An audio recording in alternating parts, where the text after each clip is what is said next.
Hi, hello, my name's Ollie Bliss and this is my channel Book Drawer. For those you don't know, I enjoy looking at queer fiction and I make little stories out of it. Today I am doing my second half of Boys Behind the Books. So in my first part I was looking at books across my timeline, and this was all inspired from seeing an exhibition, Tales from the City, which is in Liverpool at Liverpool Museum. Encourage lots of people to go out and check it. It's really exciting, really interesting, and exposes lots of secret narratives of people's histories, and I basically wanted to indulge in taking a look back at things that were significant and influenced me as I was growing up as well. So between 1985 and 1993 I don't have too much to say, but when I was looking for this image of a fetus, I managed to find this image of the human body, and I don't know if anybody else has actually watched this series, but I freaking loved that as a kid. I'd run downstairs, spend like all my mornings at 6 o'clock wrapped up in the duvet covers watching how the human body works. So it's a complete weird aside, but anyway, born in 1985, that made me the year of the ox, and I'm a Piscean. The first kind of big cultural indicator for me in terms of my sexuality growing up was the CD which I bought, which was Bonnie Tyler, The Collection. My mum reminded me that I used to sing a lot in my room alone, along to all the lyrics of Total Eclipse of the Heart, Holding Out for a Hero, so there was probably some clues going on there.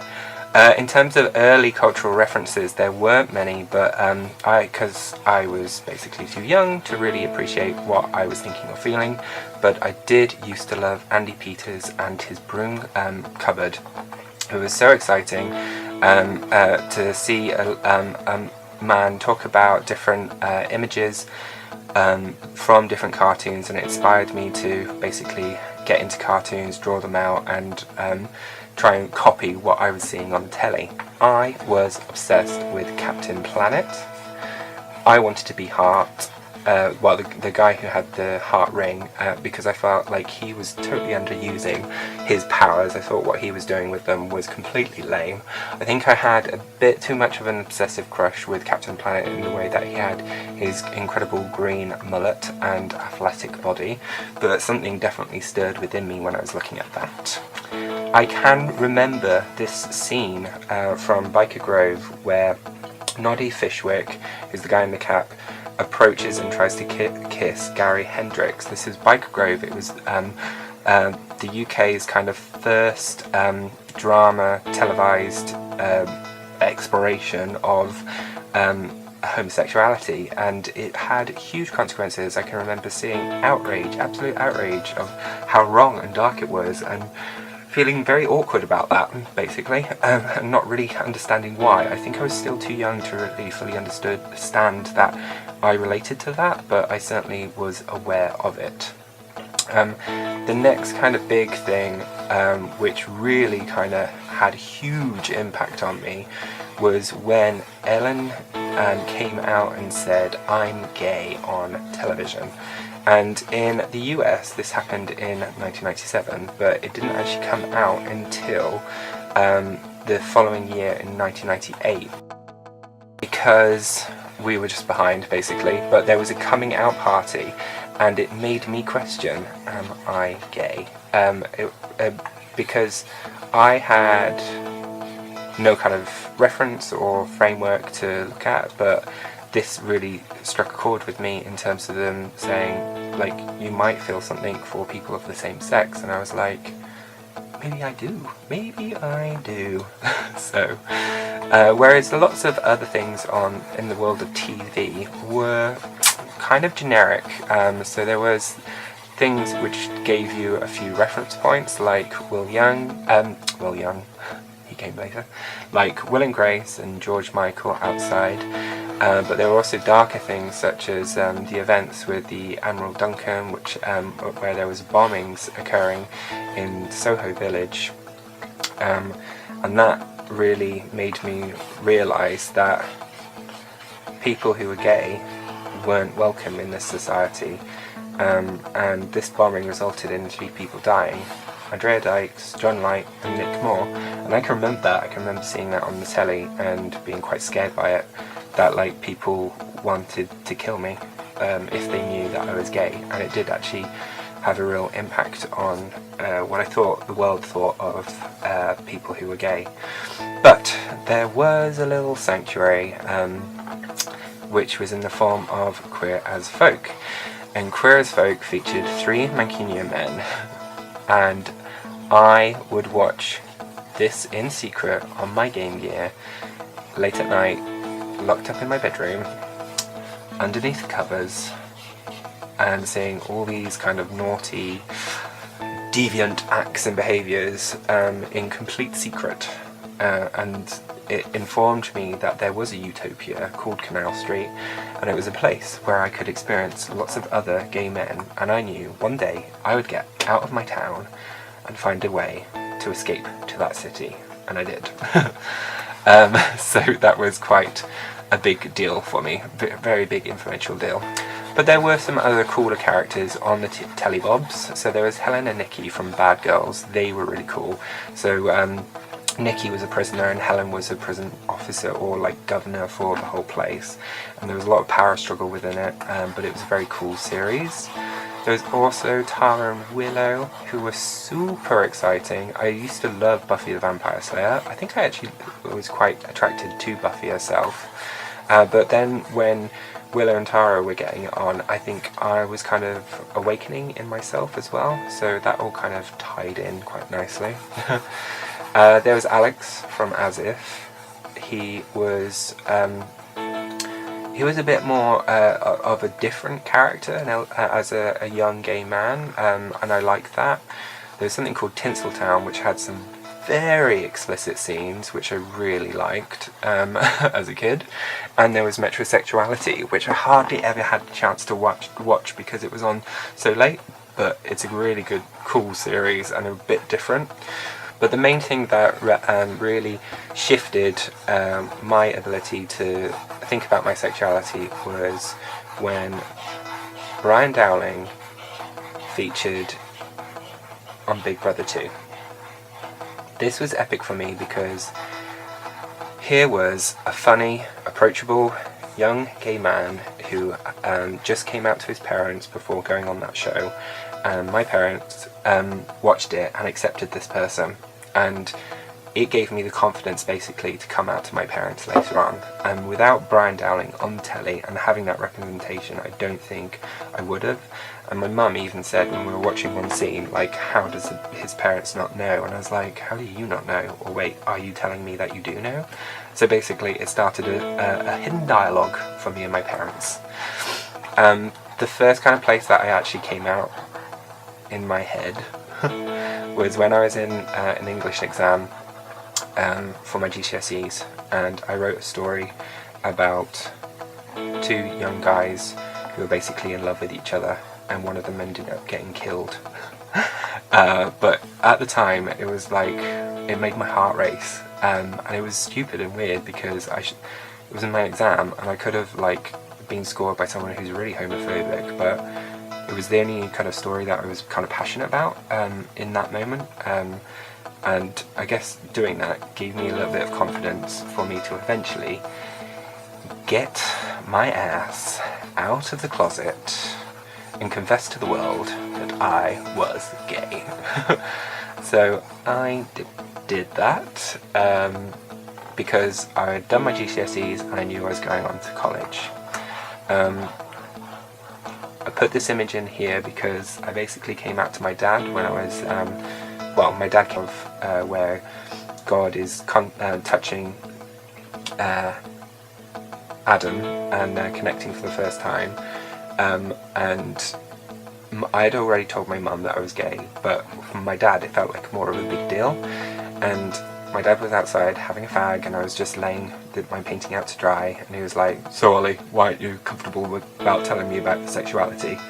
I nearly shot myself in that moment, but then we had a little conversation and he was like, "Just know that I always love you, and I'm going to be happy with you whatever you are and support you." So that was just really affirming and lovely. This is a picture of my friends from school on our last day before I ran away and discovered who I was by hanging out in Hereford College. So that's where I lived in Newent, and it was a 45-minute drive away, but I basically became my own person in college. This is me dressed in drag. This was me going to a placebo gig, which was awesome, dressed up in my makeup. I basically just got to get wrecked and explore my own identity, experiment, some might say, in various different ways. I also started to have access to new places, so I would go clubbing. Like Crackers was a gay club underneath Gloucester NCP car park, which would be on a Monday night, and that's where I basically was able to meet other gay men, which was quite exciting. It was a total dive.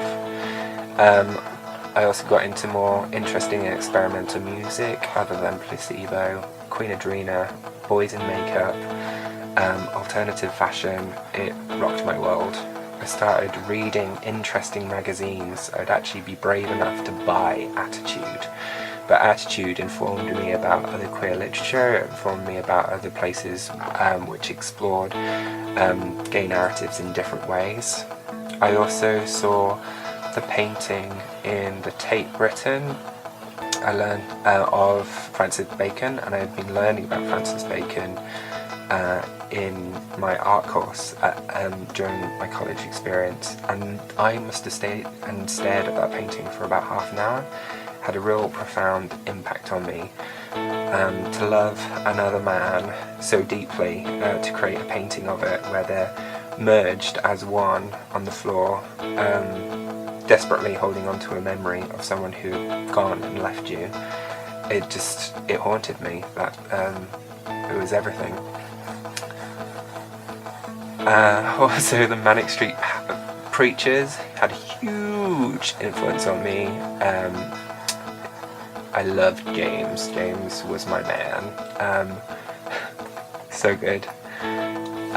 But the Holy Bible, if you've not listened to it, super political, super angry, super aggressive, perfect for college years. While I was in college, I went to my first conference, and this conference was special because it was the National Student Union Conference for LGBT students. And I have to say, when I was there, I felt like I'd stepped into the scene from The Witches, where like they're all there and they've all got this big secret where they're all other, but in my mind we were all gay witches.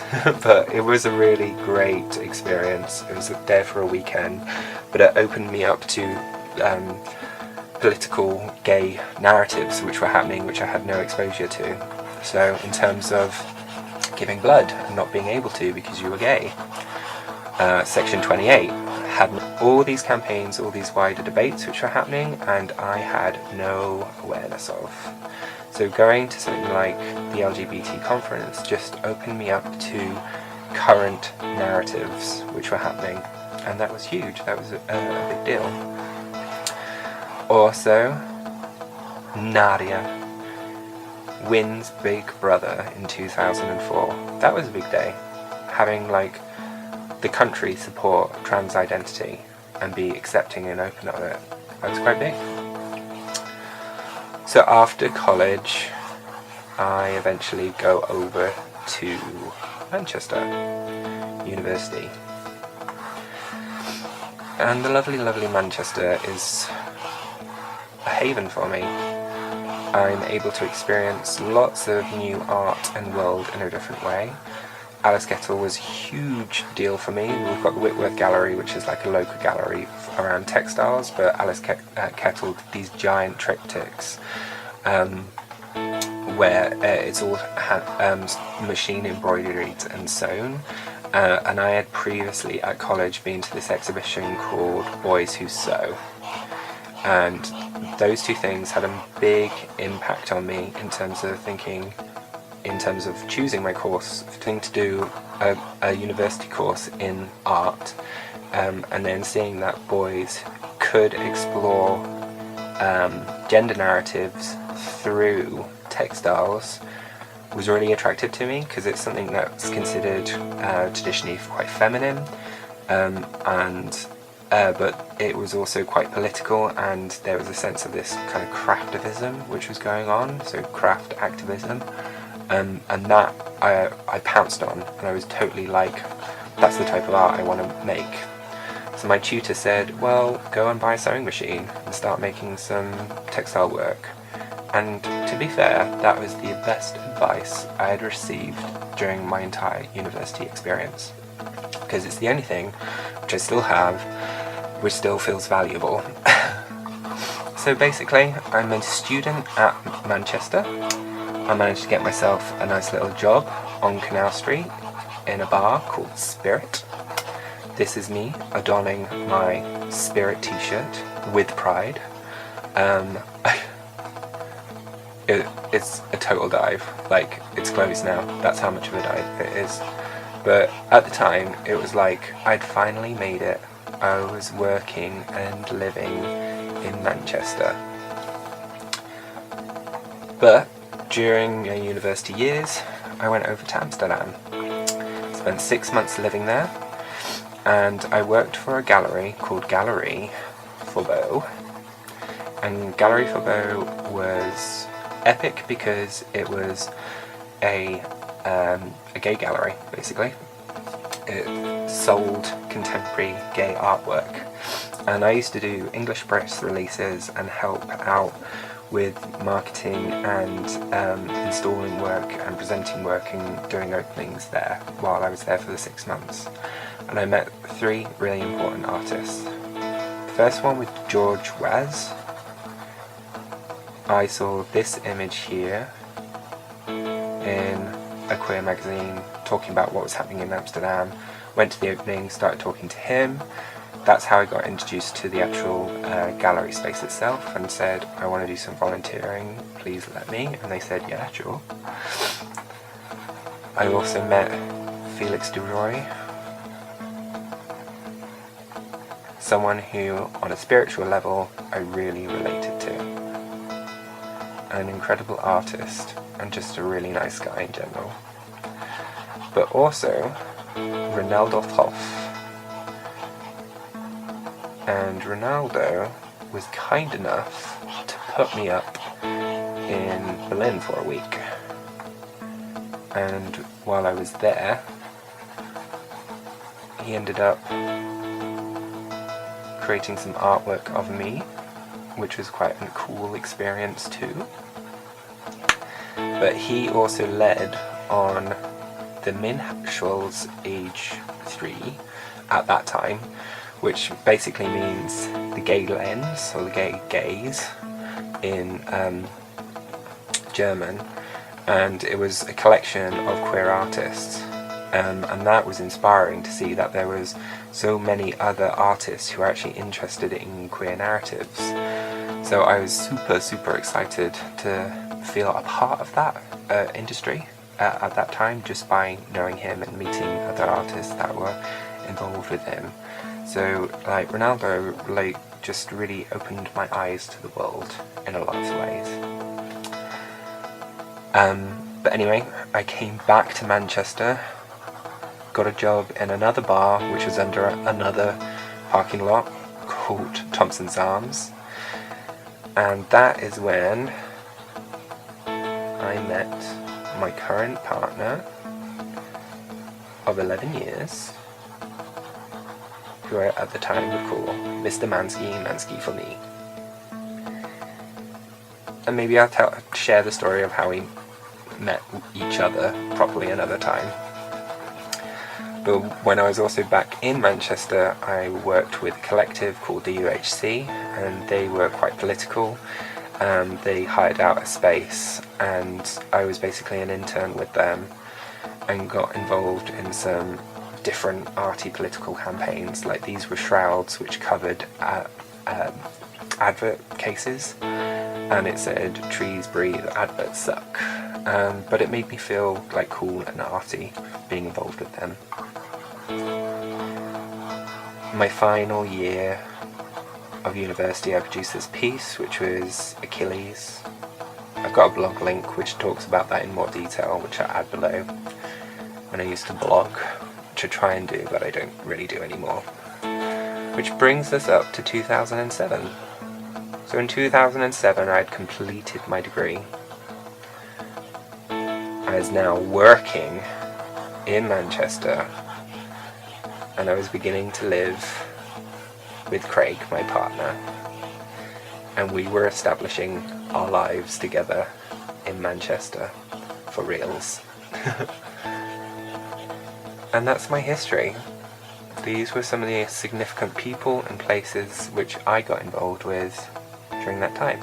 I'd be really interested in hearing your story, the way in which you grew up and who you met, who really influenced you, what happened to you. Do you relate with any of these bits in my story? It'd be really nice to have a conversation with you. I'm sorry this is a little bit longer, but I hope it was interesting in terms of getting to know me on a different level. And I will be back again with some more later. Okay, take care, bye.